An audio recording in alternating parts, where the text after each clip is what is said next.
Welcome back to our channel. In today's video, we are diving into one of the most important instructions for working with constant in RISC-V assembly language, the load upper immediate or LUI instruction. Let us break down how this works and how you can use it in your RISC-V programming. The LUI instruction is essential for building 32-bit constants in RISC-V. It loads a 20-bit immediate value into the upper 20 bits of the register of a 32 bits register, and in a 64-bit register the LUI instruction loads the same bits into bits 11 to 31, leaving all bits set to 0. Let's look at the U-type instruction format used by LUI. The format is straightforward as shown here. So here RD is the destination register and IMM is the 20-bit immediate value that will be loaded into the upper bits of the register. So to handle 64-bit constants, now let us learn about the shift left logical instruction. So we instead introduce the shift left logical instruction SLL. So this instruction shifts the bits in a register to the left by a specified number of position. The command can be written as shown here. So where RD is the destination register, RS1 is the source register, and RS2 or IMM specifies how many positions to shift. So let us understand by the help of an example how to use these two instructions.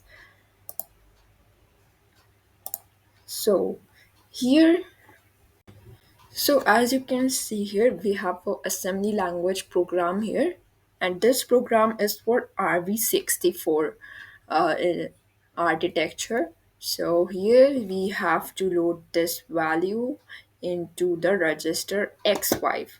So let us understand how to do it.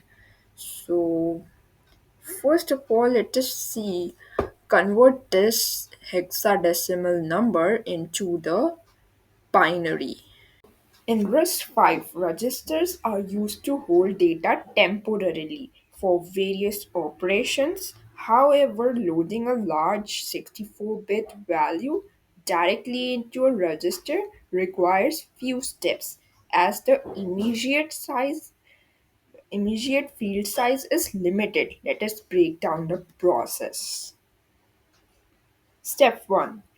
Load the upper 20 bits of the value using the LUI instruction. LUI stands for load upper immediate, and it loads the immediate value shifted left by 12 bits.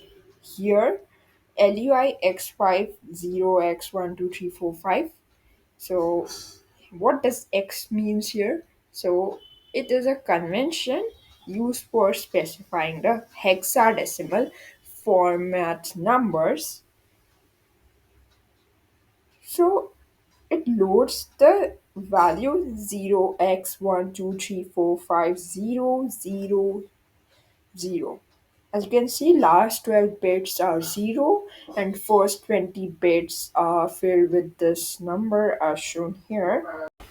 Next, we shift this value left by 32 bits using the shift left logical instruction. So this moves the value in x5 further left by 32 bits, effectively making space for half of our target number. As you can see here, we have complete 0, enough space for loading the rest of the bits of the number. Our goal is to load the complete 64-bit value into register. So let us examine the steps in the codes. First, we need to handle the lower bits.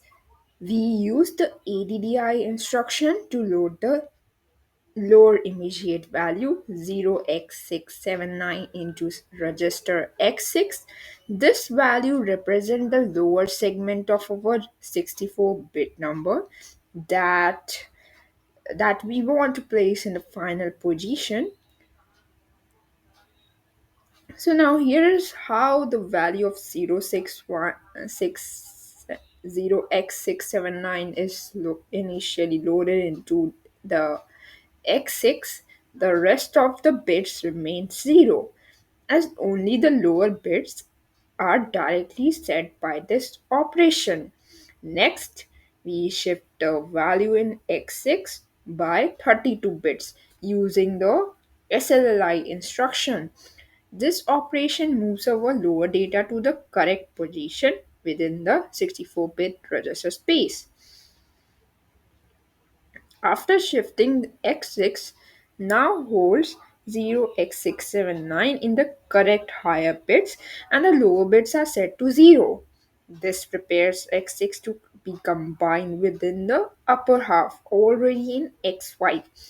Finally, we use the add instruction to combine the shifted value in x6 with the contents of x5. This step effectively merges the upper and lower portion into a single 64-bit value within x5. Lastly, to adjust the lower bits to the final values, we use another addi instruction. So, the reason behind taking this program was to understand how the LUI and SLLI instruction works. So, using the series of instruction of SLLI and add instructions, we finally load the required value into the register. So, hope you understand it. Meet you in the next video.